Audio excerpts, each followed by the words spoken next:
Vous vous souvenez sans doute du geste de Dani Alves. Il y a quelques semaines, le joueur du Barça avait mangé une banane qu'un pseudo-supporter lui avait lancé. Un acte de racisme comme on en voit malheureusement souvent sur les stades de foot. Nos journalistes ont donc décidé de suivre un club qui lutte contre ces discriminations au quotidien. C'est un reportage signé Audrey Mercurin et Olivier Rosenwag. Le foot, la grande passion de Djibril depuis déjà 14 ans.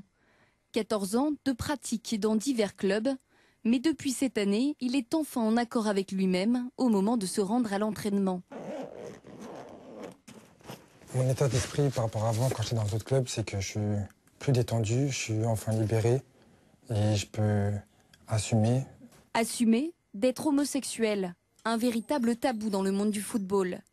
Djibril cachait donc sa sexualité avant d'intégrer son nouveau groupe, les Panam Boys United. Salut, ça va ? Ici, chacun vient comme il est. Le combat des Panam Boys United, c'est un combat de lutte contre toutes les formes de discrimination. Donc le racisme, l'homophobie et le sexisme, entre autres. C'est pas seulement uniquement dans les tribunes que ça se passe. Aussi, nous, ce qu'on veut montrer, c'est que c'est aussi à l'intérieur, bien ancré à l'intérieur des clubs. Par exemple, 41% des footballeurs professionnels seraient contre l'homosexualité. Et pour dire oui aux différences, l'équipe dispute ses matchs avec des lacets arc-en-ciel, symbole de paix, diversité et harmonie.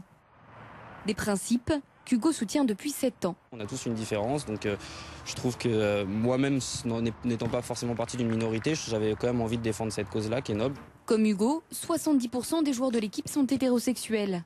Homo, juifs, musulmans, blacks, beurs, beaucoup ont été victimes d'actes racistes dans des clubs. Mais ils s'espèrent bien faire évoluer les mentalités. Ça va mettre beaucoup de temps. C'est pour ça qu'il y a des associations, des gens qui se battent pour défendre les droits. Et je pense que dans l'avenir, tout le monde, que ça va rentrer dans les mœurs, c'est que dans l'avenir, ça ira. Première étape du changement prévue pour 2018. Paris accueillera pour la première fois les Gay Games. 70 pays autour de 36 disciplines sportives ouvertes à tous.